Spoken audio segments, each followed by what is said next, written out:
podcast where my friends and I talk all things gaming. I am Jarrell, and I am joined by Christy. Hi, everybody. And Brandon.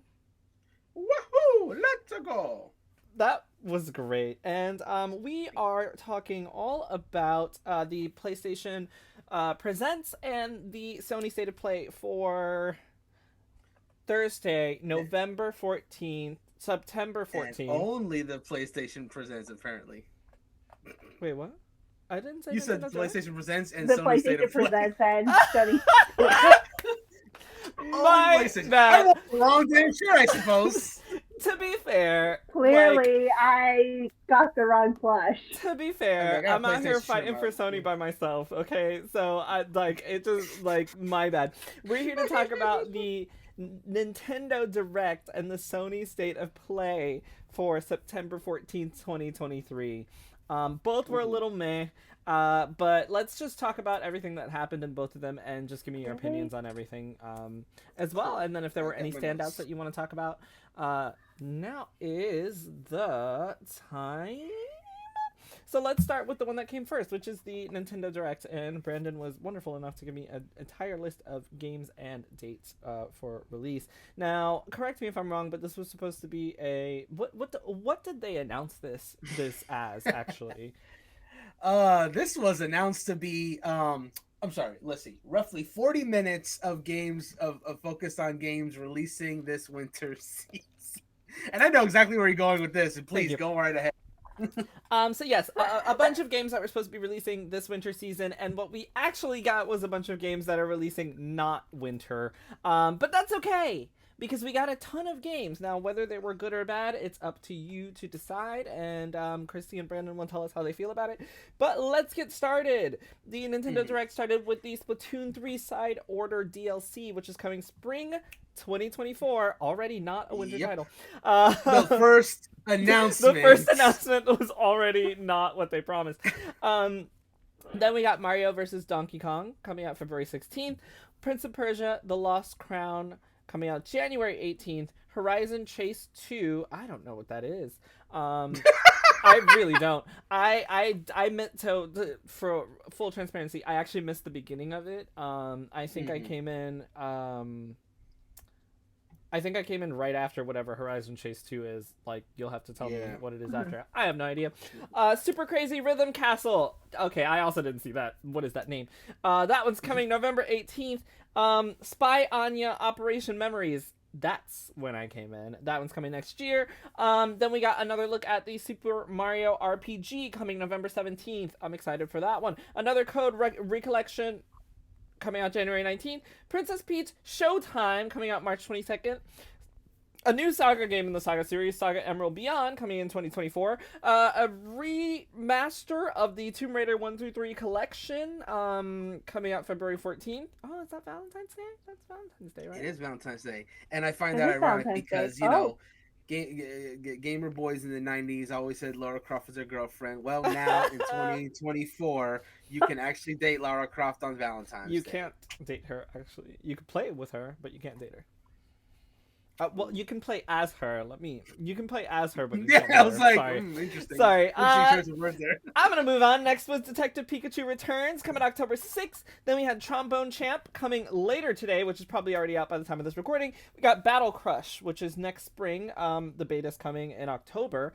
War Tales, which was coming out later today. Contra Operation Galaga, which is coming out early next year. Unicorn Overlord, coming March 24th. Luigi's Mansion 2 HD, summer 2024. Nintendo Museum. It's an actual Nintendo museum in Japan that you can go see. Opening March 2024.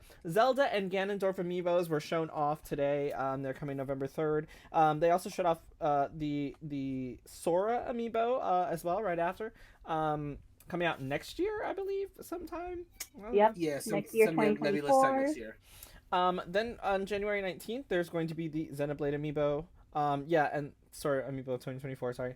F-Zero 99 player F-Zero coming out today. You can play exclusively on Nintendo Switch Online. And we have Bandle Tale, a League of Legends story, and Song of Nunu, another League of Legends story. They have a ton of League of Legends stories out right now. Wario, I'm sorry, that one was coming out in 2024, and Song of Nunu is coming out November 1st. We had Wario Move It coming November 3rd. That was interesting. Eiyuden Chronicles 100 Heroes coming April 23rd. Eastward Octopia coming this holiday. It's a DLC. Wargroove 2 October 5th. Dave the Diver October 26th. Mario Kart Daisy, Circuit, Diddy Kong, Funky Kong, and Pauline and Peachette are all making their way to Mario Kart 8 this holiday in what I believe is the last wave of the DLC. And we are getting a full physical release of the base game and DLC for Mario Kart 8. Oh, okay. That's cool. Also, Among Us, the Fungal is coming October. It's a DLC for Among Us. And the big reveal at the end of it was the Paper Mario, the Thousand Year Door remaster coming in 2024. It was a remaster, correct? Yeah, it's Yes, basically a remaster. I believe so. All right, yeah. So that was everything shown off at the Nintendo Direct. So do two things for me, guys. One of them, give me your overall thoughts on the Direct. The second one, give me your best thing and your worst thing. And then in between, if there's anything else you want to talk about, go ahead. Who wants to start? I would love to Before we start, didn't Bison Kaitos get released today? Baton Kaitos did get released today, September So make sure you guys 14th. go play that Yes. and show support. I do want to mention this real quick, before we get started. I didn't put it on the notes because it wasn't really like new stuff particularly, but like right before the Paper Mario, the Thousand Year Door, there was like a little sizzle reel of like other stuff that's coming in. A lot of it was stuff that they had already shown in this very Direct, which is why I didn't put it on the notes. But yes, one of those was Baton Kaitos is coming out today. The Pokemon, the T.O. Mass DLC is currently out. Also out. With yep. And then Indigo Disc coming out winter, and then for the ones who wanted the Pikmin 1 and 2 physical, that is coming out, I believe, September 22nd. So that's all that. Mm-hmm. But yeah, if we're all good, I will start. Please do. So I just want to be 100% transparent here. So as our video watches, so I have Paper Mario: The Thousand Year Door right here.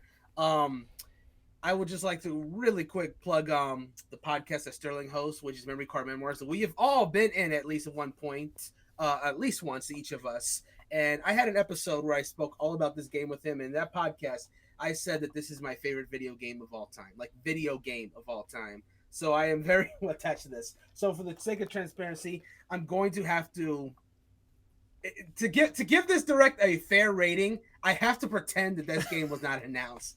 Because this is 1,000 out of 10 for me personally because of that announcement. So, but I do want to be objective about this. So if we're talking about this direct overall, there was a lot of remakes shown, and we talked about this like off the podcast as well. It is very clear. Question. Sorry. Sure. Don't mean to cut you off, but would you classify them as a lot of remakes or a lot of remasters? Very true. Very good. Like remaster / remakes. Remaster. Because I do feel like it was way more remasters than any actual remakes. That's fair. I'll use the blanket statement re-releases of various kinds, I suppose, because there's remakes and remasters in this collection. I think Super Mario RPG would definitely be a remake, but there are a lot of remasters in here. But basically, various types of re-releases is what we're getting here. We talked about this a little bit when we discussed the June Direct of this year, how we know the Switch is getting ready to wind down into its next year. And I was mentioning in that when we were talking about that Direct, how it's not going out in a whimper, that they are going to keep releases going on. However, it makes sense that a lot of these games are in fact, re-releases slash remakes, remasters, all this stuff. It's an easy way to keep content going for the system all the way to the end, while also not putting so much effort into it. Not saying that these remakes, remasters are going to be like, feel like cheap or whatever. I want to make that 100% clear. It's just a way to get people content and, give them games that they've been asking for on Switch and give them all that. So it was back with a lot of that stuff. if you've never played any of these games before that are getting like re-released in any of these forums, I think this is probably like a really good direct for those kind of people. But if you are a lot of, I would say most people watching Nintendo Directs, especially live, are like hardcore Nintendo fans. They may probably have played a lot of these games before, and Yeah. so if you have, all you're really being told is like now we can play them on Switch. That's a great convenience, to be perfectly fair. But if you have played these games before, it's not like you're getting like a whole lot new. I would say that there's like, if you're talking about like something completely new, you got Princess Peach Showtime, which is like a really cool looking new title. Like I'm gonna talk more about that later because that's a really good title. But yeah, no, it's a lot of re-releases, and I'm just looking at the list as I'm talking. There's some of these are a little underwhelming. I just want to trash trombone champ real quick. That game Why? looked Oh awful. my god, and like no! and let me say this, because in high school I was in the jazz band and I played trombone, and as a trombone player that game was awful. Okay, Just but like, just so you know, Trombone Champ was a huge success when it came out earlier last year. So this is just another port cool. to the Switch that people have loved. I actually did not know that. Yeah, So this people is have an people have already enjoyed released. this game. Yes, it was all over Twitter. Everyone was loving it. Now to be fair, they loved it for like 10 minutes, but like when it first came out, it was a lot of people just having a really fun, silly time at how ridiculous it was. So it makes total sense to port it over to Switch. Cool. All right. Fun times. So yeah, I guess I'll transition to my favorite announcement. It's obviously Thousand Year Door. I like set that up already. That is literally my favorite game of all time, and I'm just so happy that's coming on Switch. Definitely a remaster, which is a good. Which personally for me, that's a good thing. I really don't want them to change too much about this game fundamentally. Like I want to enjoy it the way I've enjoyed it for the most time, and I would love other people to like be able to readily enjoy either, because that GameCube copy, like many GameCube games right now, is stupid expensive because people are selling them for like hundreds of dollars online. So outside of illegal methods, there's no really good way to like play Paper Mario: The Thousand Year Door right now. And as someone that loves that game, wants people to play it, that's painful because I'm like, yeah, play this game that I love so dearly. Pay $100 or just get it on your computer. It's like, now it's not going to be on Switch. It's a lot. It will be on Switch. It'll be a lot more easier for people to try. And that's a lot of Mario RPGs that are going to be on Switch now, because Yeah. Super Mario RPG is coming out in 2 months from now. You can already play Paper Mario on NSO. The Thousand Year Door will now be available, and also on NSO is Mario and Luigi Superstar Saga. That's a different series, but you can do that too. So you've got a lot of choice, and of course the Paper Mario the Origami King is there as well. Though that's debatable whether you consider that one an RPG compared to the other ones, but it's there. So yeah, a lot of stuff there. But if I had to get rid of that one, because again, bias, Princess Peach Showtime looks incredible. Like, it is such a pretty looking game. I don't know who they got for this art style, but that game looks gorgeous. Princess Peach's outfits look amazing. The gameplay differences are incredible. Like, that's the main thing I'm excited for. Just like seeing what each different outfit will bring to the table in terms of outfits. Like, we saw that Patissier is doing like kind of like a puzzle like gameplay kind of. Sword fighting is more like melee focus. If you're a detective, it becomes a detective game for like a chapter. That's so cool. I don't know what else they're gonna do. Like even Super Mario Brothers Wonder, I'm excited for that because of all the different level designs they're gonna have and stuff like that. Can't hold it to candle to this, where it's like literally changing your gameplay with what your costume does. That's raising the bar. I feel. I think this is going to be genuinely a really good video game that's going to be coming out next year. And yeah, I have some stuff I'll mention in a minute, but I want to give the floor to Christy because I'm sure she has some stuff to say. So overall, I thought the direct was pretty average. I mean, we kind of pretty much expected what Nintendo was going to show, so it was nothing new, just a lot of confirmed release dates, which I'm like, that's par for the course. Nothing too exciting. Just wish there would be more, actual this winter games being released Yep. instead of, spring 2024. Anyways, that's for a different story. But I am super, super, super excited for the Princess Peach game. It looks so good. It's like a magical girl, Princess Peach. And her transformation looks so cute. Oh my goodness. Can I just be Peach for one day? Like, really? Because all the magical girl transformation that she will do, it looks so cool. I think it is actually kind of funny that the villain is named Grape. Yeah, Grape and her And group the is called Sour the Sour Bunches, right? Bunch. Grape Sour and the Bunch. Sour Bunch. It's such a wonderful pun. By the way, and you know, I just want to comment on that real quick because Nintendo for a little while was getting real conservative with their characters. And what I mean by that is like if it wasn't a mainline Mario game, you were pretty much limited to just having your Goombas, your Koopa Troopas, your Paratroopers, the enemies you've seen for 20 years. They weren't getting really creative with that. And now we're getting into territory where spin-offs are letting you put whatever kind of characters you want to put in there. Hmm. And I think that's great. I think that's great. I think it also works well to have a I guess Mario spinoff have its own unique enemies. Like Luigi has the ghosts, the WarioWare games has its whatever its own enemies. Yoshi shares a lot of Hmm. enemies with Mario, but it also has a few unique enemies herself.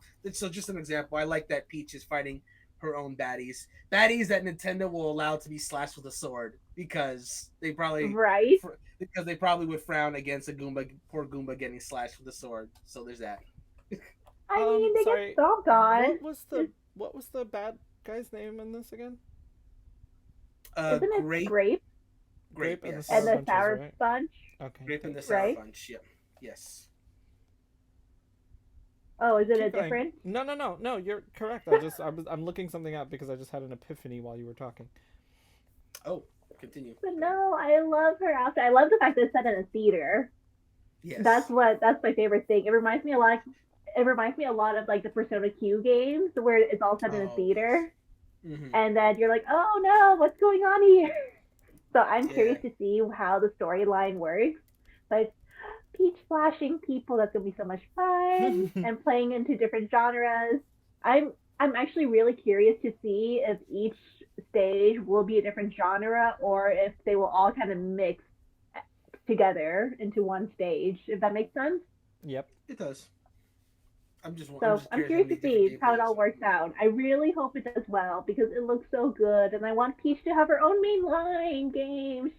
It's so deserved, so deserved. Oh God, I didn't even mention the kung fu outfit where she's doing literally like timing block parries. I'm like, oh my goodness, Mm-hmm. what else are we doing? This, oof! I'm just so excited. There's gonna be so many different gameplay styles. I know So it'll be Christy, good. It will What was definitely. what was your least favorite announcement in the direct? Well, I'm still waiting on Kirsty to mention Detective Pikachu. Also, We already know it's coming out in October, oh, guess we don't care to bring it and up we again. already had a Pokemon Direct.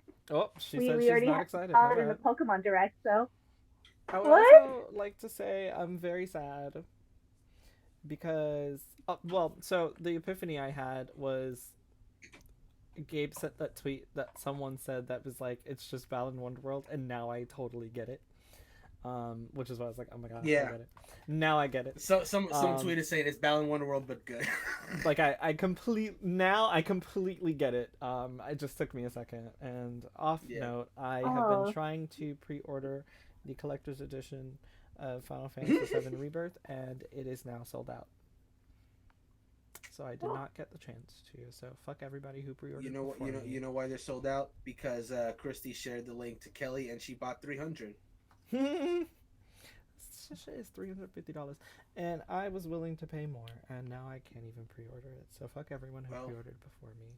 Unless you're listening to the podcast, then you're cool and you get a pass. Sorry, go ahead, Christy. I'm so sad. but I am also excited for Detective Pikachu. I just felt like, I talked all about it in the last couple podcasts about how excited I am. And so I just wanted to share the excitement with Princess Peach. Yes. well, to be fair, yeah, like Detective Pikachu, like that was a nice trailer and everything, but it I wasn't a think whole we've lot of new seen stuff. everything that I think we've seen everything that we need to see. And it's just like a Yes. nice reminder trailer, especially with the fact it's being released in, 3 weeks from now. I am curious to see if we will get the DS The what? storyline. Oh, The the the original 3DS, one. She's saying. yeah, What are you talking Well, about? because that's we the haven't thing seen too. anything from it yet. What Yeah, 3DS I are you don't. talking We haven't about? seen anything. I'm sorry. The What are original you Huh? talking 3DS about? game, Joe. What's the original 3DS game? Detective Pikachu, The the original original one. 3DS game, Oh. it was like only the first part, which is like kind Okay. of like what the movie was. So Yeah. I'm curious to see if we'll actually have that part because I know that earlier I think the Pokemon Company, they stated that it was like kind of a remaster remake ish. Who knows what it was? That's was on their initial announcement that it was supposed to be the original with more like it was very unclear, but now it just seems to be a sequel and nothing else. So Yeah, it seems to be like a direct sequel, which I mean, I kind of hope that we'll see. Maybe they're just not showing the 3DS stuff because they just assume people have already played through it and they don't need to play it. I don't know. I guess we'll find out. Well, I mean, I don't know what they said about it because I wasn't paying attention to it. I was just knew I was gonna play it, but I knew that it wasn't like the original because it had fucking like Gen 6 Pokemon in it. So like I was like, well, clearly this isn't the original because when did the original come out? It came out before Gen 6. it came out during Gen 6, and then like some of the later chapters, if memory serves, have Gen 7 Pokemon. Yeah, some of the later chapters they did. And then I think in the initial release announcement for Detective Pikachu Returns, they did state that they would be porting over the 3DS version to the Switch and then also adding in another story. Because it had Reboot in it from Gen 8. Yes. So I was like, clearly this is like Yeah. obviously not the same game. Right. And exactly. I don't know. I guess we'll see. Did the original have like the ability to like use Pokemon abilities? I don't think so. Because I don't believe so. New. You just Like had you could Pikachu sniff talk with to them. Growlithe, and yeah. So I was like, yeah, this seems like to me, it seems like a whole new game. To be honest, like it seems like a remake in the sense of what Final Fantasy VII remake was for remakes. As in, you're keeping a lot of the same stuff, but then adding new stuff, new mechanics, and changing the story slightly, making things exciting for older players, but keeping things exciting for new players as well. That's what it seems like to me. But I don't know, because I've never played the original. I just hope that the puzzles are a bit harder, just slightly. I felt like the puzzles were a bit too easy in the 3DS version. Rip. She said the puzzles like, were too easy like in the really, 3DS really, version. really easy.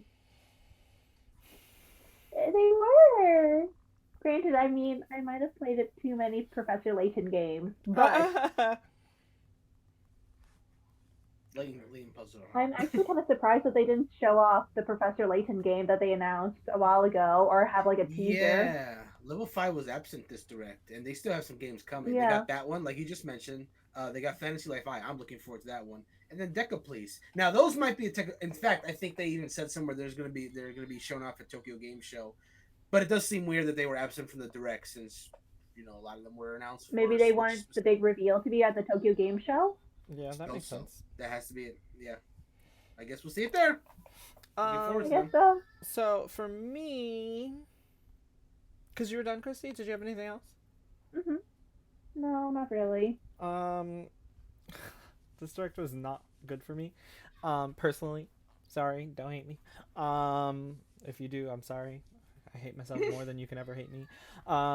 So this one, there was one game that I liked, another one that I was kind of interested in, and then the rest of it was just a lot of stuff that we've already seen, like you guys mentioned, or a lot of things that are, remasters that are ported over, which like, I kind of get the excuse of, we're going into like next gen territory with Nintendo, but there's also, a long period between systems where you have some really good games that come out for other consoles. So like between PS4 and PS5, like we had a lot of really banger titles at the end of the PS4's life cycle. So this was very disappointing to see.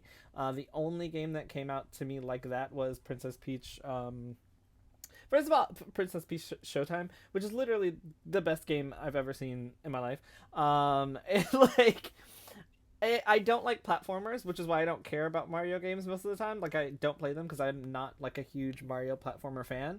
I was so excited to see that this is not a platformer. I was even more excited to see what Brandon said, which is that it's a little bit of everything sprinkled with Peach inside as a magical girl and transformations. It's like giving me Final Fantasy X-2 vibes, and I love Final Fantasy X-2 because you just take Yuna, give her a gun and some dresses, and let her go and have fun. And that's literally what this is. Take Peach, give her a sword and some dresses, and like play dress up and go have fun and just solve mysteries and bake cakes and save musical theaters and like it's so great. It looks amazing. I really want to point out how it looks. I know Brandon went over it a little bit, but it was the best looking game shown off because something that Gabe and I were talking about was a lot of those games in multiplayer, the frame rates were horrible from what we saw.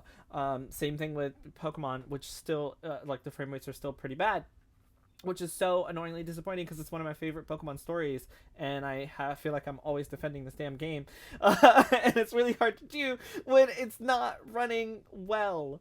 It's running well enough, but not, whatever. I can talk about it a little bit because the DLC came out and it was a part of the direct, so I can talk about it a little bit, but I won't waste time on that. I don't know what people want, obviously, when it comes to Nintendo, because I'm not like a huge Nintendo fanboy. Like you guys know more of what people want. I just know a lot of people want the Thousand Year Door because a lot of people love that game. And I mentioned like going down my timeline, there were so many people that were like, "Oh my god, I'm crying! Best game! Like I'm so excited! This game's coming back." Unlike Brandon, I like for remakes to add new things. I don't care for ports that much because I feel like if you want to, you can probably play the original game. And even if it's expensive, lots of people find ways to play it. I'm not suggesting that you go find a way to play it. Would you like to say something, Drew? Nope. I'm not suggesting you go find a way to play it, but I prefer remakes over remasters, which is why I wanted to point out that this was a lot of remasters. Even like Super Mario RPG, like they added some bits. Another game I've never played. I'm excited to play that one, but I was kind of disappointed that there were so few new games there, and then all the new games kind of look the same, or a lot of it was just a lot of DLC. We did get one new game in the Saga series, which I thought was really interesting because a lot of people love older Saga games. Mm-hmm. And then wasn't there like the Atlas and the Vanillaware game? Yes, isn't that a new one as well too? That looked really interesting. That was Unicorn Overlord. That was Unicorn Overlord, and I was talking so much crap about that. Really dumb name. See, I don't even think that looks good. To me, that looked like a game from the PSP, PS3 era, from Vanillaware. I didn't like that. Wasn't enticing to me. Like it didn't. It looks so. It's like the conversation that's going around Lies of P currently, which is that it is, it's a really good game, but it is hard to differentiate itself from what it's based on, which is, Souls-like games, clearly. Like, it doesn't have that identity. And Unicorn Overlord, to me, has that problem. A lot of these new games have that problem. Princess Peach Showtime does not. Like, that is not a game that I've seen before.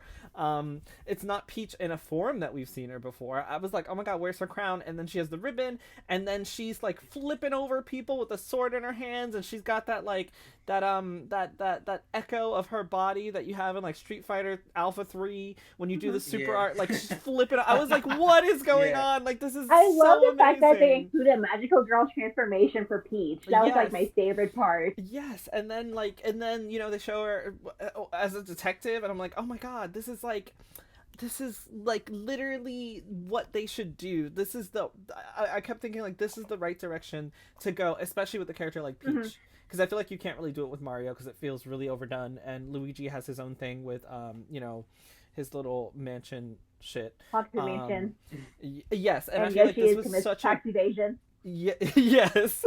So I feel like this is such a good way to go with Peach specifically, and it's also one of those games that's just like she can literally do whatever she wants, right? Like, and that's such a great message at the end of the day as well. Like, Peach can literally go out here and do whatever she wants, and so I don't have the nostalgia of Thousand Year Door. So the first thing I was saying was, oh my god, great, now Peach is back stuck in a fucking castle. This sucks, because I just saw her kicking ass, taking names, solving crimes, like baking shit, like she was all out, and then I was like, oh great, now she's stuck in a castle and Mario has to save her again. The like bullshit. No offense. I will say real quick. Yes, I'm not even. Yes, Peach's role in Showtime is way better than obviously what she does in Thousand Year Door, but it's a lot more than just being captured. I just want to say that much. Like Peach does some shit in Thousand Year Door. That's all I'm gonna say because I want people to experience it. It's one of my favorite Peach roles where she's not the leading lady. It looked like she was about to have sex with a computer. I don't know what was going on. Ooh, I can't wait to people to see that subplot. The computer subplot. What is happening here? Like, I don't know what's going on. The computer subplot. Great. I can't wait for people to see that. Okay. But yeah, this one, I think I will walk away from it as disappointed. For me personally, I don't care for remasters that much. I prefer remakes, but a lot of these were pixel art style, kind of looks like everything else that's out right now. It really, to me, just kind of looked like a lot of, how do you say, like, it's like we have a project that's due, and it's a really big project, and a lot of people worked on it, but a lot of people worked on it last minute. So, like, the people who worked on it first got Princess Peach Showtime in, and the people who worked on it like halfway through were like, all right, let's take something we already have and make it better. And so, you know, we got something like Paper Mario Thousand Year Door, and then everyone else was like, all right, just copy something that's already out because we run out of time. And that is a weird way to describe what I think of this direct. I feel like it was a lot of things, a lot of leftover stuff. It seemed like a lot of leftover stuff put together because we had already seen, to be fair, we've already seen Princess Peach Showtime, right?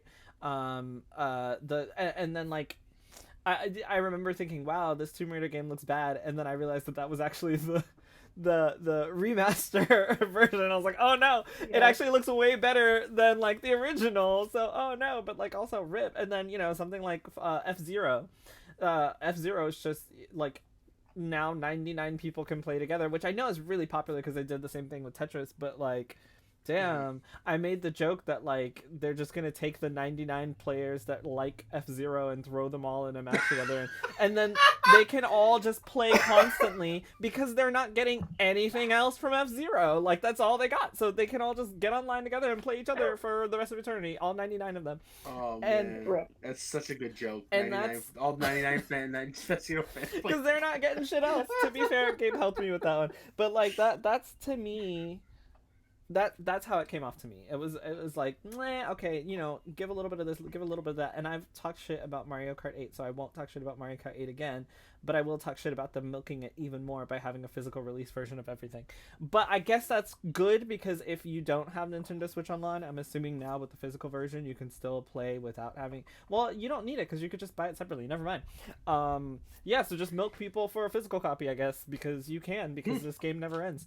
Like, it's literally like, what is that? It's like Skyrim. Like, the Mario Kart 8 is just perpetually, this is the last wave, so we'll see what happens. But I was like, oh my god, like, this game just is never fucking over. It's like, oh my god. And then they teased Double Dash, and I was like, that's the best Mario Kart game ever to me, and y'all aren't giving me any cool Double Dash shit because you didn't get any with the Switch. And then, yeah, a lot of DLC, like the Among Us Fungal DLC.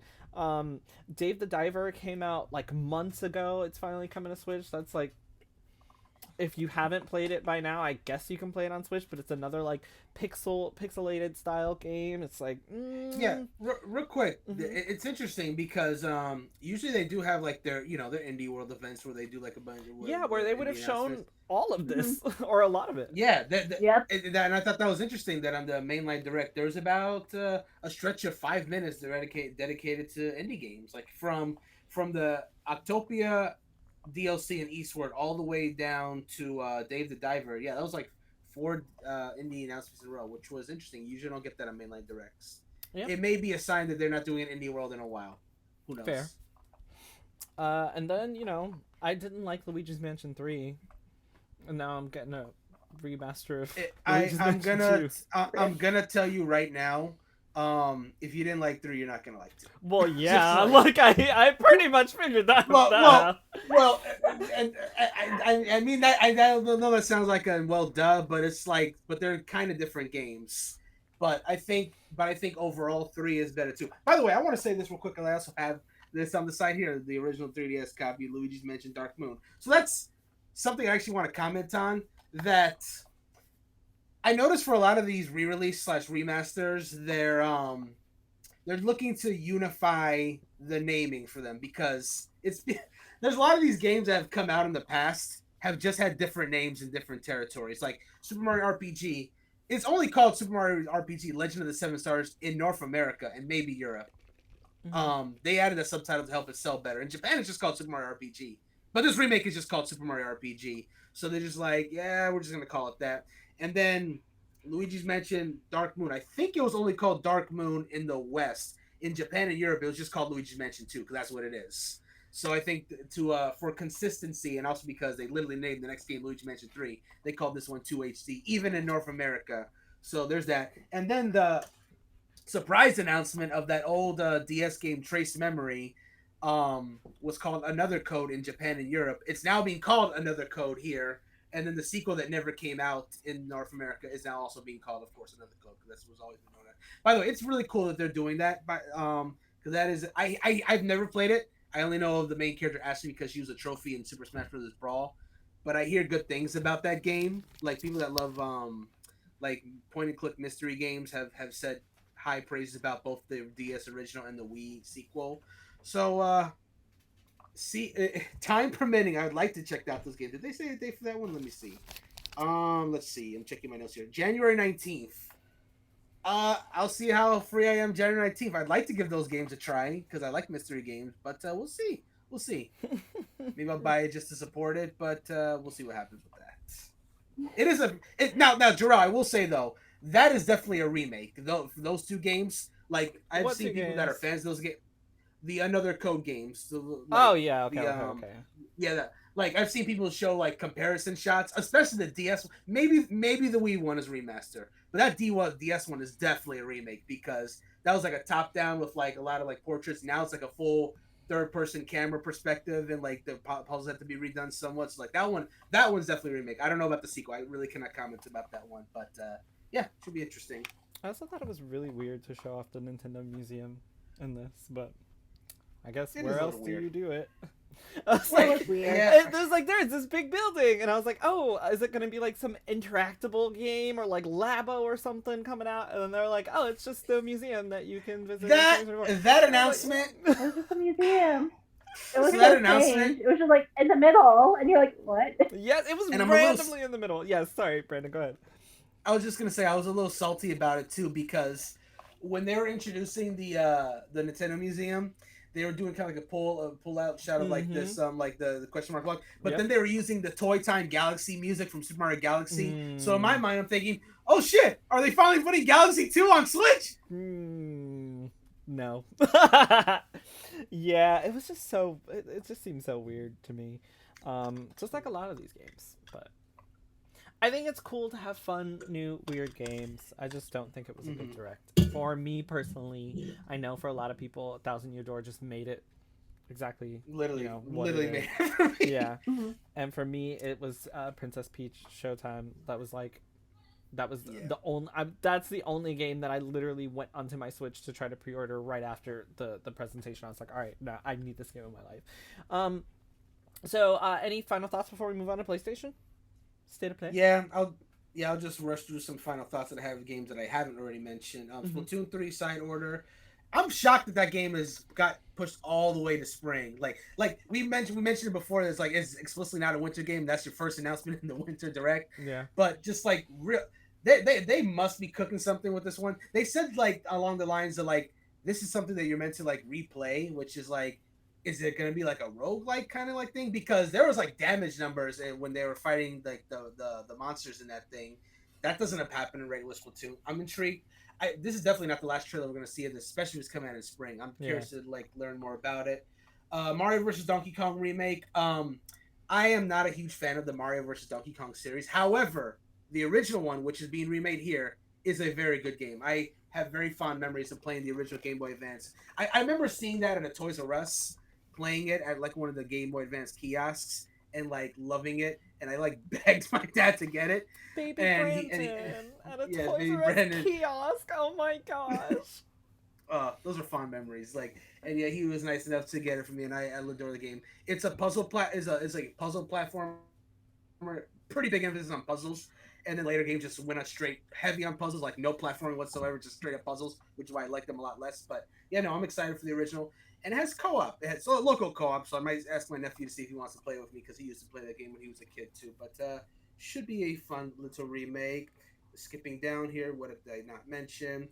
Yeah, last thing I'll mention is like the Mario Kart 8 DLC. They showed Daisy Circuit, one of my favorite courses, and the 4 characters they. Yes, Pauline. I'm so happy Pauline is getting added in. Peachhead is cool. A lot of people don't like that Peachhead's getting added.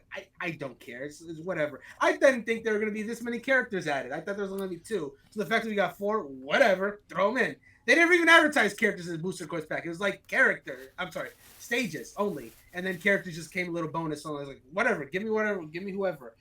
Diddy Kong should have been there a long time ago, but glad he's here now. Funky Kong is like, for Mario Kart Wii players, Funky Kong is a huge one. I know like so many people that wanted Funky Kong specifically, so the fact that he got added is really cool. That's crazy. Wanting there is a funky following out there. Let me tell you, people do not call them a funky following. Mario Kart Wii sweaty people played Funky Kong. Oh my gosh. So I guess that's pretty much everything. Yeah, like you said, it's if I subtract Thousand Year Door from the equation, it's just an okay direct. It's not like, I wouldn't say it's a bad direct for me. I wouldn't say it's a great direct for me, but it's an okay direct. But then you have Thousand Year Door as 1,000 out of 10. So. Yeah, I was like, looking up. Guys, I just want to say this real quick. When I saw the book with the star on it, I'm not gonna say where it was for reasons, but where I happened to be watching the direct, I like fell to my knees. I was like standing. I fell to my knees, and then I heard the music, and like tears was like my eyes were getting red. Like I can't emphasize enough how much that announcement meant to me, and how much it saved this otherwise average direct for me. Just like it's beautiful. I can relate. You know, like how Marissa's been like harping us all to get Bankaidos. Yeah. That's gonna be me. I'm not gonna start till next year. But once we get a date, I might do what she did and change my name, my username to that. As you should. So, I gotta down. Speaking of which, I gotta download Bankaidos after this podcast. Yeah, I downloaded it earlier. Yeah, no, I get your feeling, Brandon, actually, because one of my favorite games of all time got its part 2 announced today, and I literally had shivers, and like... Sounds like a good segue, unless Christy has something to say. Yeah, Christy, do you have anything else on that? No, I'm just waiting for Jarrell to get to the next thing. Okay, let's go! Are you ready for PlayStation State of Play? Yes, except for I did have one more thing to say, because Brandon brought up the Mario Kart 8 Funky Crew. This game came out in 2014. So, Brendan, are you saying that they have been funky since 2014? Yes. They've been funky for 9 years? They've been funky for 9 years. Oh my god! They have been in the new funky mode all this time. All right, thank you. That's all I wanted to hear. So let's. For Funky Kong alone, I was debating whether to wear the Mario hat or the bandana. Oh, the bandana. But it's Thousand Year Door. I had to go the Mario hat. So. 1,000 Year Door.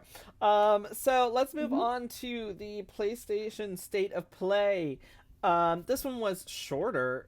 It felt shorter. 20 minutes. Than the so it was shorter. Yes. Yeah. So it was shorter than the Nintendo Direct. Really quick, really quick brief aside. How did you guys feel about both of them? Because I know people were like, "Wow, both of them on the same day." How did you guys feel about both of them on the same day? I thought it was great. To be honest, this is the second time they've done that, and I'm starting to wonder if it might be not a coincidence. Like I'm starting to wonder. Great, I loved it. Like, I loved it. Same. It always it feels like a mini E3 when you get like these two presentations in the same day. So as someone that like, just someone's like games, I think that's awesome. Yeah, it's so much better to keep up with everything as well. Like I already know, okay, I'm watching this, I'm already ready and set in for the next one. Concise, 40 minutes, 20 minutes. Together they were an hour. It was just an hour of games. Like can't hate it. I would rather do an hour of games on one It was day great. than like separate them. So, for the PlayStation State of Play, it started off with Baby Steps coming summer 2024. Then we got Roblox coming to PS4.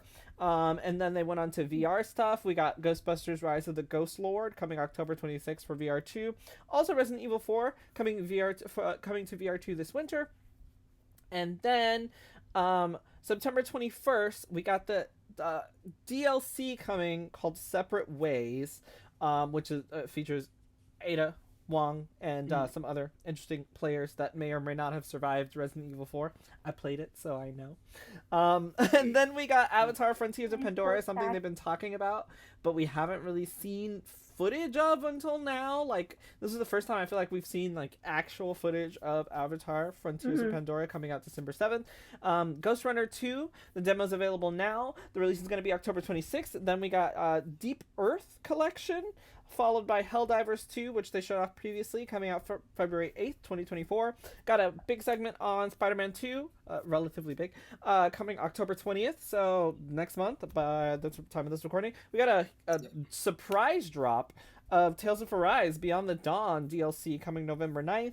Honkai Star Rail's finally coming to PS5 on October 5th. Foam Stars, the one that we saw previously as well, is getting an open beta coming September 29th. And finally, they showed off Final Fantasy VII Rebirth, the announcement date trailer, coming February 29th. So let's do this one a little differently. Let's first just talk about overall how you guys felt about this state of play without going into specifics of games. I mean, it was the Rebirth pushed it from average to really great for me because I love the Rebirth trailer. Let's just be real here. I love the Rebirth trailer, everything that they showed. I'm excited to see where they're going with it. The Film Star beta, I'm curious. The footage, I'm still not. There's something about the footage that is not vibing with me, and I'm curious to see. I do too, but I'm curious to see if it plays as well as I hope it would. I think that we heard like during what was it December Games Fest that they were raving about the gameplay for Foam Stars and how it's better. The gameplay is much better. So I'm hoping that maybe once they open the beta and for like all of us to kind of give it a test to see, maybe that will change my mind. But the Arise DLC, that looks great, and I'm so surprised that no one has heard anything about it until now. Yeah, they've been quiet on that one. So I'll go next because I said let's not talk about specifics for games yet, and you kind of did. Sorry. So, no, it's totally fine. The state of play overall for me was a miss. I think it was a lot of things that could have been a tweet. And they did say they were going to focus on indies. Obviously, they surprised us with a few more things that weren't indies, which is always a treat. But I feel like a lot of this was stuff we've already seen. I don't think people are really invested in VR that much. Like, there's a specific audience for VR. So luckily it wasn't too long, but I don't feel like they have the investment in VR to go like full hog on it. Some of the indie games didn't even look good.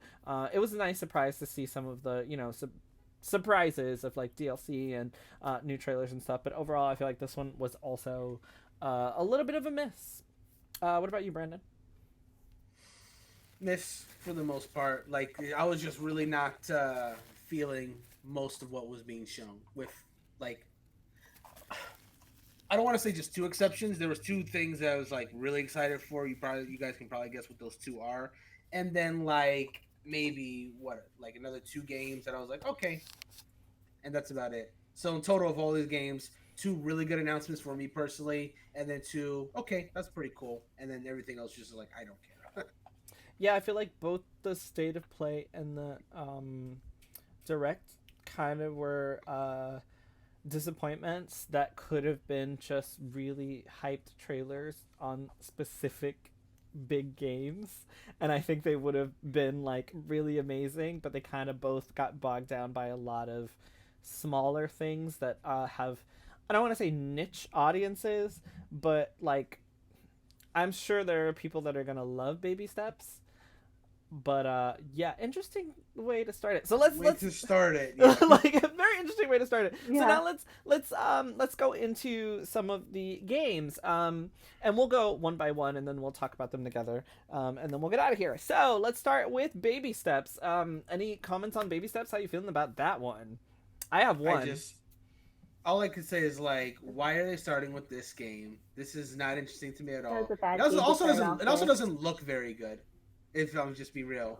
And like you said, Drew, I could see the gameplay is interesting. It could be appeal to someone, but I was just waiting for the next announcement, just the whole time. That game, to me, it made me laugh. I'll give them that. I did laugh at the dialogue when I was able to pay attention.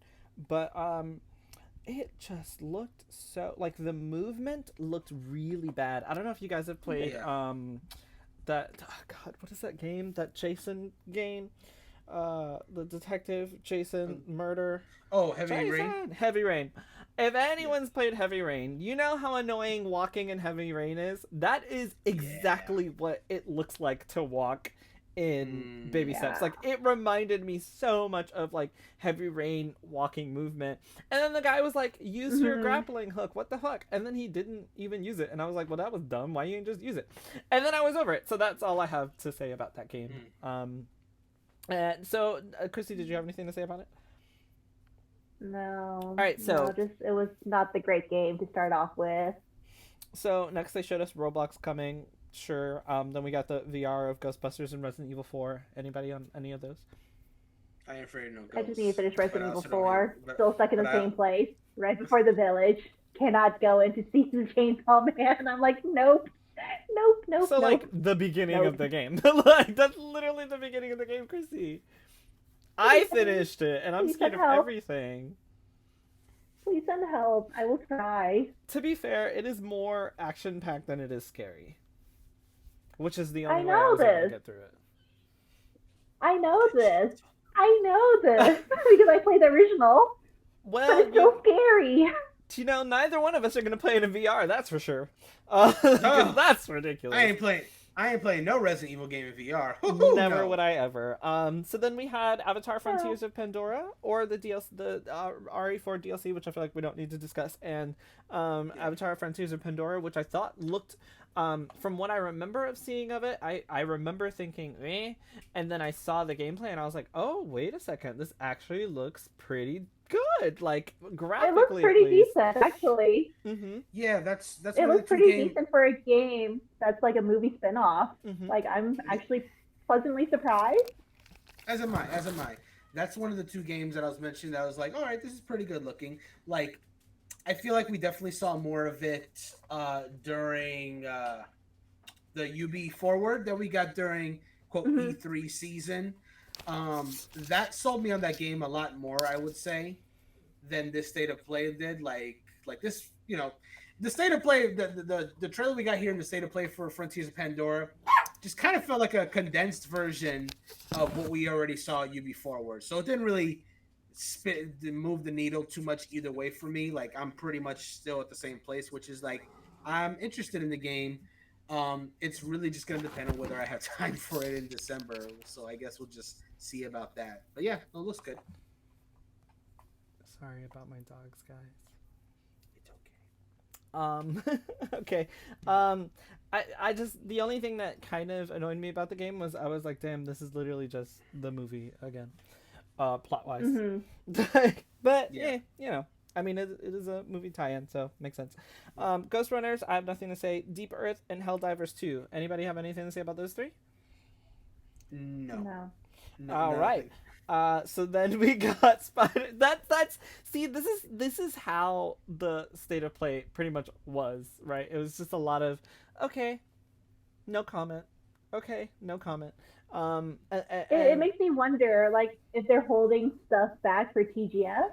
Because that is a bigger show, but no, I don't think so. I guess we'll find out. You don't think so? I don't think so. No, because I feel like a lot of these like, I mean, oh my god, I'm saying nothing. Okay, maybe they are, but I feel like TGS is less focused on PlayStation and more focused on, you know, the individual developers. So like Square Enix is going to be at TGS, right? They're going to show off a bunch of stuff that is not going to be PlayStation exclusive. So I don't think they're like, no, I don't think so. But I could be totally wrong. So next up was Spider-Man 2. Looks good. Yeah, just more. It continues to look good. It's like more gameplay of it. I guess going more specific on like some of the more of the side content. Like it's going to like the Craven challenges, which is pretty cool, I guess. And you know, talking more about features like instantaneous switching between the spider. Again, it's what I was saying about Frontiers of Pandora. It's what we've already seen, but kind of like a more condensed version of it. So you know, again. Much like Frontiers of Pandora, didn't move the needle. I'm still very excited for Spider-Man 2. But it just really didn't. I guess the only two things we found is like now Craven Challenge, again, that's tied to side content. And, you know, hinting that there's some villains that we still haven't seen in the full game. Great. I mean, I would have guessed that already, that they hadn't shown us every single new villain that's being shown. But it's cool to have that confirmation, I suppose. Yeah, nothing new. Still excited for Spider-Man 2. I guess I guess I'd be more worried if it wasn't at this state of play, even if it didn't really show anything new. It's like I'm gonna say the opposite. Maybe worried is the wrong word, but it's a month. The game comes out in a month. If they have a state of play, it just makes sense to show it, just to like, you know, it's the marketing. Hey, remember that this is coming next month. Don't forget next game. You know. Yeah, I feel like yes, I agree with you, but I also think it is suffering from PlayStation first party syndrome, overexposure, which is every PlayStation first party game is at like, do you guys remember The Last of Us 2 that was at every direct and every do you guys remember for like 3 Deathloop? years? Yes, like it was just like, okay, I'm going to break this loop. Stop showing us. We get it. It's coming. And I think the same thing with Spider-Man. Like I literally stopped watching when Spider-Man came on. Not out of disinterest. I was actually busy during it, and I was like, this literally comes out next month. I've seen everything I want to see, particularly. Yeah. I don't need to see anything else. To the point of like, I'm afraid this is going to get into Square Enix territory of oversaturating us with spoilers eventually. Like, leave something. And I'm not saying they're doing that. They're not doing that at all. But it becomes one of those things where it's like, damn, this thing is at everything, to the point, like, I don't even want the game no more. Leave me alone. That didn't happen, but, like, that's how I feel when like, they show you stuff over and over. But yeah, that was Spider-Man 2. Tales of Arise, Beyond the Dawn. I loved Tales of Arise. It was my first Tales game. My first Tales game that I've finished completely, because I know Chris is going to say she hasn't finished it yet. It was my first Tales game that I finished completely. I do have some issues with the story, but I think it started out really well because it was talking about, you know, human condition and slavery and what's right and what's not, and it tackled some really big subjects. Now, did it come to fruition in the end? I'm not gonna talk about that because not everybody has played it or finished it, but the cast is really endearing. I really liked the mechanics. I loved playing the game. I love being able to switch between all the different party members who all play differently. It was such a good time. I always look forward to playing this. So seeing that they had DLC, like what Christy said, no one knew about, nobody talked about this. I thought this game was like not even one a fan and base. done. Like, yeah, like, no, this was so out of nowhere, and I loved that for them. I love that it was something that was able to be kept to the chest so close that like nobody knew it was gonna be DLC. And it's almost out. That is literally I coming know. out It's in the a greatest few thing. months. It's like almost out. You don't even need to wait that long. Like what? 2 months?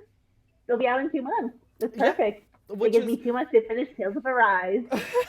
Which is 2 months and 2 years after the release of the game. Interesting. Not bad.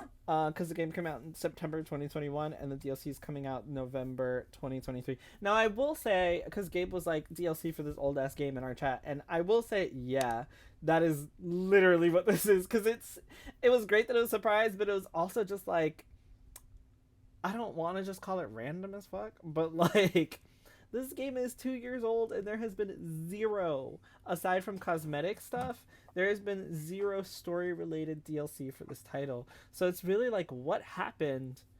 What happened in those 2 years that made this game come out? And at the tail end of 2023, like, are people like, do I still know where my Tales of Arise disc is right now? 2 years later to put it in the PlayStation 5 to play it? Like, I don't know. Like, it's so weird. Am I willing to shell out money for DLC right now for a story that's already completed with all the games that are out right now? Like, I'm playing so many games right now. Pokemon DLC, Batten Kaitos, Street Fighter 6, Baldur's Gate 3, like, and you know, Brandon's playing new games every month on these services that come every month that don't stop coming. Christy has a huge backlog. Do we have time to really stop and play a DLC for a 2-year-old game when we also have a bunch of games that are also coming out in like a month, like at around the same time, and even more games coming out after that? It's like, it's very, very strange. I'm excited for it. I don't mean to sound like I'm not excited for it, because I really like the game, but it's just like, damn, am I going to do this? And I wonder if that's going to affect a lot of people, or it could have the opposite effect, right? It could have the effect it's having on Christy, which is like, okay, well, now I need to finish this game so I could play the DLC in 2 months. So maybe I'm completely wrong. I wonder if the DLC was developed later after they saw the success that Tales of Arise was getting. How successful Possibly. was it? I think it was like one of the better Tales games after a long time. I think the stereo wasn't well received, and people were, I think they got a few back with Tales of Berseria. Because I feel like, I don't But I think that, Tales was like, but I think that Tales of great. Arise was one of the more successful Tales games. Oh, okay. I certainly heard And it more was people kind talk of about it than any well past received. Tales game. Yeah, I've since heard more Vesperia. people talking about it, but it wasn't all good. Okay. But I mean, I don't know. So next up, we got Honkai Star Rail coming to PS5 and Foam Stars open beta.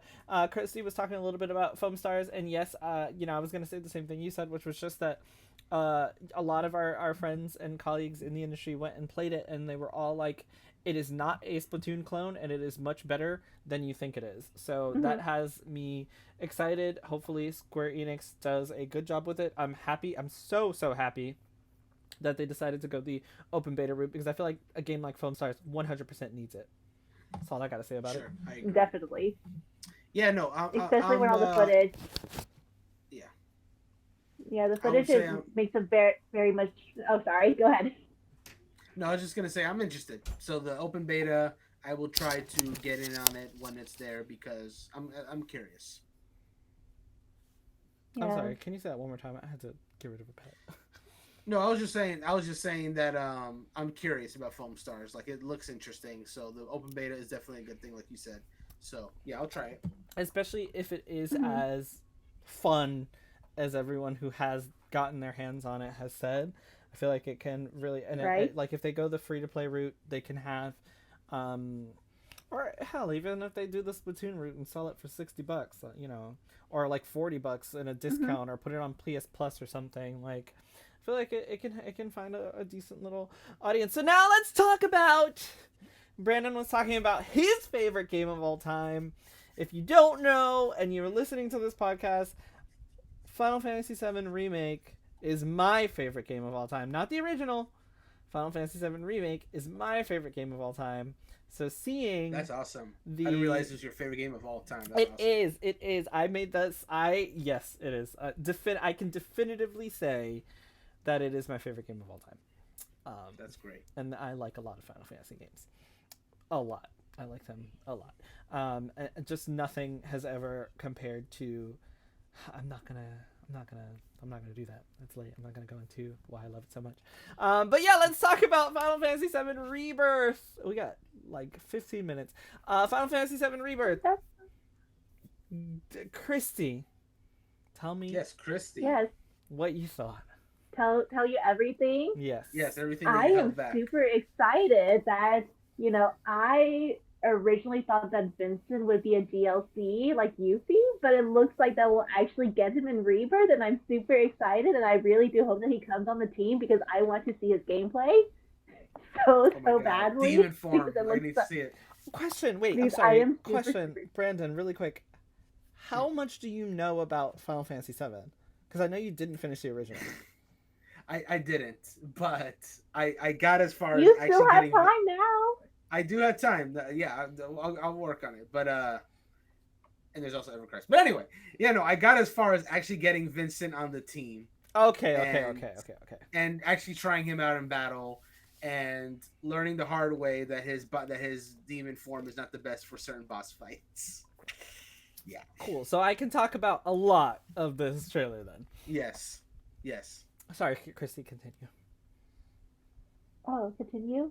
Okay, Yes. but yes, I want to see what was the enemy name that you have to do to get Vincent. I want to see if they Oh, I incorporated don't him remember. because I remember having to do the lock thing and it was like the worst thing ever. And so I I'm use a curious guide to for that. see if they will. As you should. As you Because should. I was like, Um, I'm sorry, real quick. I just got to mention this real quick because when I was playing FF7 regularly, I knew that Yuffie and Vincent, of course, were optional party members, and I was just like, I'm gonna look these up because I am not missing these two characters. I'm glad I looked up Yuffie, and I'm especially glad I looked up Vincent because yeah. holy shit, I was never gonna do that in my first playthrough, and I was not missing Vincent. So I was like, yeah.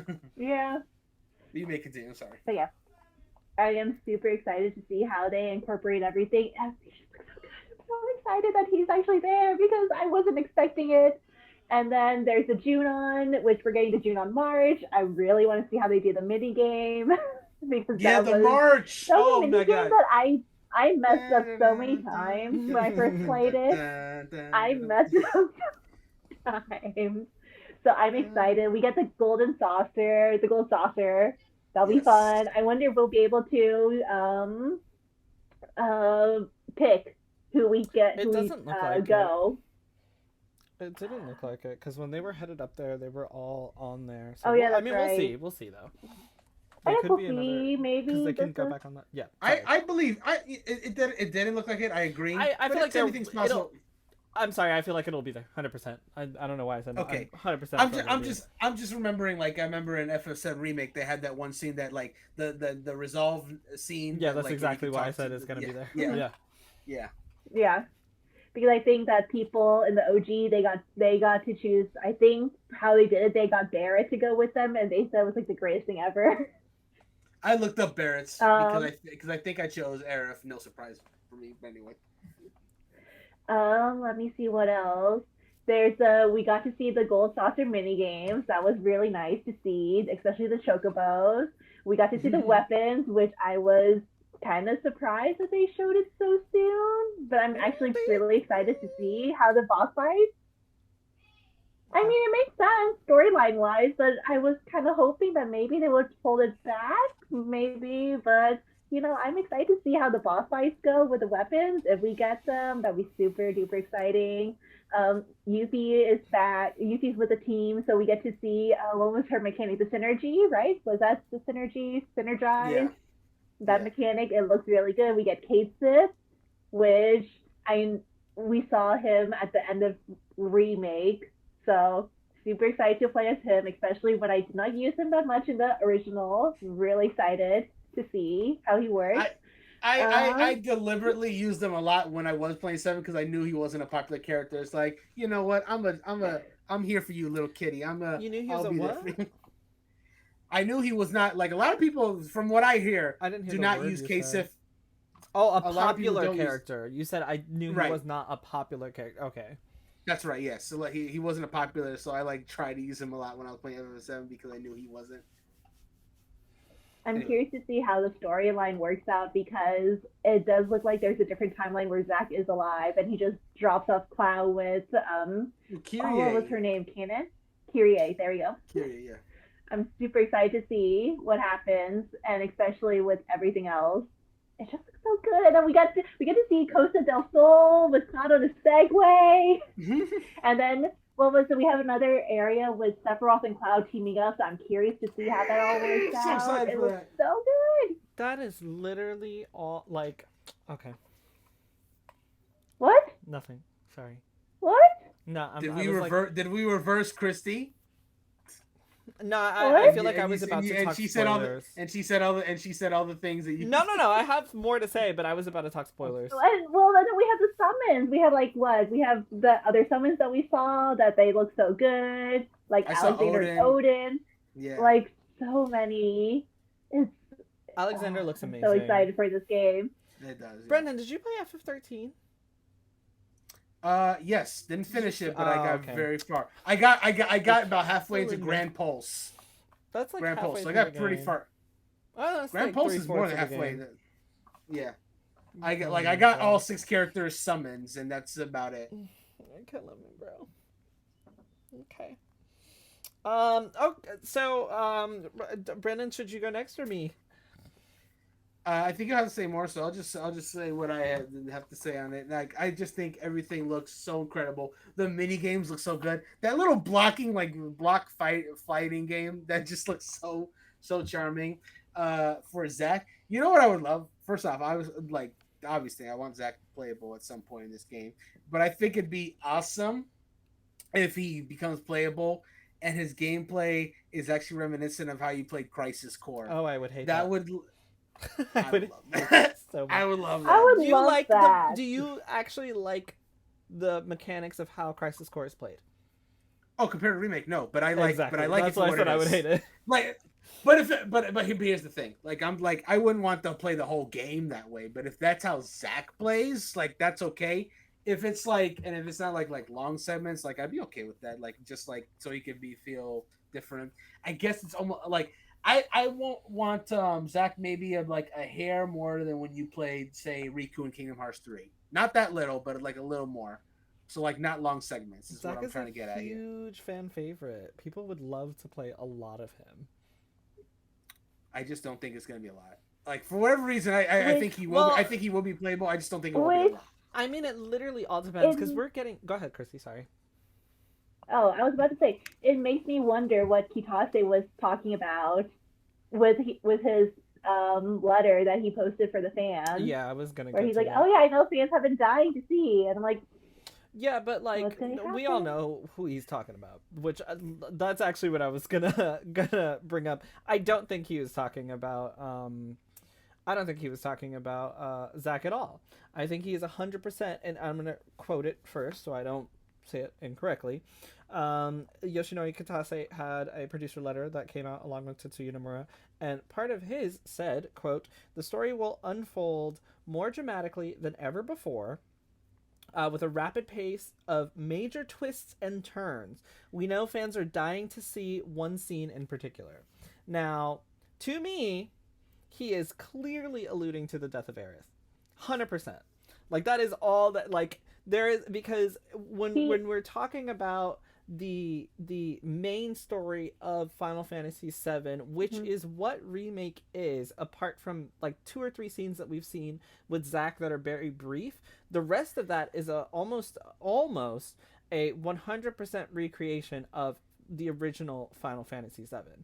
So when you say something like twists and turns, so before I even get to this, actually, what I will say is I think that one of the reasons that I'm also really, really excited for this game is because I think they've proven, rather, that they've done a really good job at listening to feedback with Final Fantasy VII Remake. They did it with the original. I think they did a wonderful job at listening to feedback with the original. And then the DLC came out, and they did it there. And I think they've done an even better job here. You can just... I feel like there's so much that you can see that has gone into this game that is going to make fans happy. I feel like this is a very tailored experience for Final Fantasy VII Remake, and I think they're taking their job very seriously when it comes to this trilogy. And that is one of the reasons I'm so excited for this, because something that people really, really wanted, including me, right, was synergistic attacks. because we had seen and talked about so many posts of people just being like, how cool would it be if you could like combo with these characters that are on the screen, and now we're getting that with so many different characters. Another thing we wanted was to see a lot more characters. We've literally seen now all of the party members, all the party members Except for in Sid. different combinations except for Sid. So we've seen like everything we have asked for as far as Final Fantasy VII Remake is, we're getting that. A lot of people didn't, very divisive over the shadows of the original. That's kind of resolved itself in Remake, and now in Rebirth we're literally seeing this timeline for the first time, but expanded upon. We're seeing Cosmo Canyon, we're seeing the summons, we're seeing the gold saucer, everything, like the snake that Sephiroth leaves in outside of Midgar, right? Like that looks like it's going to be a fight now, meaning things are expanded upon, twists and turns, like when Barrett fucking gets killed by Sephiroth, which was like, holy shit, what's happening? Like those are the twist and turn moments. But because of the resolution of that and the separate timeline, that very cheeky statement by Kitase, I really feel like is him just saying, I know you all are waiting to see whether Aerith is going to die or not, and 100% she's going to die. I do not think it's Zack, because it kind of would, to me, make absolutely no sense to re-kill Zack in the middle of part 2. Because that ruins the entire I'm curious timeline. if Zack has a role. Yeah, of course. I'm curious if Zack has a role or something. Yeah, of course. I think he does. Yeah, like clearly he has his. I'm 100%. He's gonna have his own like timeline shit going on. Like 100%. He's gonna. Yeah. And that's what I'm curious to see. I like more. I'm not gonna say more than anything, but I'm just very intrigued to see Zack's role in this. And I was talking especially with the timeline converging mentioned. I'm curious to see what's going to happen. I was talking to a lot of people and about Remake and Rebirth and everything, and lots of original players that love the game have all just talked about how you have to kill Aerith. Like you cannot continue this game without killing her. Despite a second timeline, it looks like the first one is originally going as planned. So I do think that I don't think he's talking about Zack. I think he's talking about Aerith dying, 100%. And I'm excited to see her die. Now that sounds really horrible because I love Aerith and I don't want her to die, but I think it's going to be even more impactful now because of the connections that we've made with these characters. And also, Aerith is like your only. This is me speaking gameplay mechanically. She's super strong as a mage. She's like your only mage pretty much, which I think is why we have Yuffie having her elemental type stuff to kind of well, I shouldn't say that she's your only mage because obviously anybody can be a mage when you move the materia around. But Aerith has a specific playstyle that tailors mages. to she has a specific playstyle that tailors to being able to cast like as a magic user. So like for anyone who's played the original, you know how devastating it is to lose your like healer / caster, which is what a lot of us made her. So I'm so interested to see how that just switches all the gameplay mechanically in Final Fantasy VII Rebirth. But also the game looks amazing. There was like a little bit that like it looked pretty bad. Mm-hmm. Oh, I was about to say, I'm actually curious if like the events leading up to her death has changed in a way or something, or they're going to tweak something, which is what I'm curious about. I don't think they're going to change the iconic scene that people are talking about, but I'm curious if the events leading up will change. I don't think so. Obviously, this is all speculation. We could all be right or wrong. I don't think so because of the separate timeline. I feel like this timeline is going to be much more streamlined and follow the original, I think. And then we'll have like a separate timeline of convergence of like what happened. I think because they have two specific timelines now, if that's even what's happening, I think for the most part, everything's going to be, on par. And Vincent sounds so great. Do you really think so? Yes, I do. I think that because I don't think it makes sense to have two separate timelines and then still change the original. Like that doesn't make sense because now it's like 3 different timelines for a single story that they're trying to tell the entire story of in a bunch of different ways. So I think like splitting it off Kingdom Hearts style makes no sense to me. Okay. Because that's what you have, like, you explore those options with your alternate timeline that you have Zack in. Like, there's no need to change the original now. I could obviously, like I mentioned, be Please, wrong. because for I think my never mind. I'll talk to you offline about it. Okay. um, I'll talk to you Vincent's offline about it. Vincent sounds great. I think they've done such a great job with all of the voice cast in Remake and Rebirth. I was like, wow, when he flipped out of the coffin, I was like, he's still so I cool. was so shocked to even Like, see the I coffin. Like I I couldn't couldn't believe believe it. it. I Right, was exactly. shocked. I couldn't believe it. The Kate Sith and Aerith doing their little combo was the It cutest was thing how I've ever seen in my life. that's Ugh, exactly how I I'm imagine just Taste to sound like. I'm just so excited to Just see all the different everything is so combo good. poses, yes. the different synergy poses. By the way, I didn't mention this when we were talking about the Nintendo Direct, but how they mentioned in Super Mario RPG how there's like now different triple attacks which were not in the original, so you can get like different like Mario, Geno, Mallow can do an attack, Mario, Peach, Bowser. You can get like 6 different combinations doing it Yeah. that way. I thought that was really cool, like that you can get those combinations. And this game is doing the same thing with like the different synergy combos. Each one will get a different one. You just know That when you have to get when them these all. games you have to get them all. But what I'm saying is that you know that like day zero when these games when both Mario RPG and Rebirth comes out, there's gonna be a YouTube is like all combo finishers or combo attacks. Yep. And someone's just gonna combine them all, and I will have to be tempted to not look at those. Yeah, yeah. Yeah. God, I'm running out of time. So, I just want I don't think that I didn't think that Vincent was going to be a DLC. Actually, I feel like Yuffie was. I feel like Yuffie really. was going. Yeah, I honestly thought that Yuffie was going to be the only DLC. And I think that was just to transition from PS4 to PS5, and now that we're like fully PS5, I didn't think that any other characters would be a DLC, which is exciting because I don't think we should have to pay to have these characters in the game. I do think the transition between PS4 and PS5 with the Yuffie DLC was definitely worth it because I feel like the team learned a lot. But yeah, I'm gonna wrap up because we're running out of time. I can't. I was just gonna say I can't wait until they show episode 6 to prove you wrong. I mean, they totally could. Don't get me wrong. You They know totally what? could.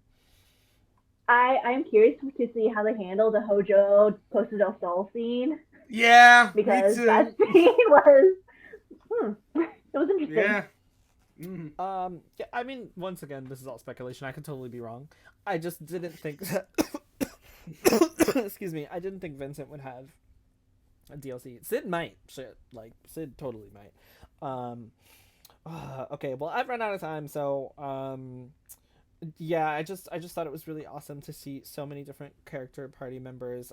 Seeing Cloud in regular clothes driving a fucking Segway, like The what is Segway going segment on? was great. Everything is just so exciting. Like I think what makes this game so unique to me is that all of it is even though I know the story, everything is still so exciting. The battle mechanics have just it looks like they've been refined even more than what they were in the original and in the DLC, which is awesome. And yeah, I can't go on anymore because I've run out of time, but just know that it looks amazing. Sorry. I will hopefully be taking off enough time from work to play it all weekend because I really, really want this game so badly, and chocobos and flying and blue chocobos and just Cloud and yes. Well, what was the name of the character from the honeybee in Final Fantasy VII? Oh God, I forgot his name. I'm like it curious. starts with an A. Andrea? Yes. Andrea Yes. Rode, yes. Andrea. Yes, they're back. They're I was back. like, literally, I was like, "Where's Madam M?" I see Andrea. Where's Madam M? You love need her. both. You Like, need both. I Bring love back her so Chocobo much. Sam too.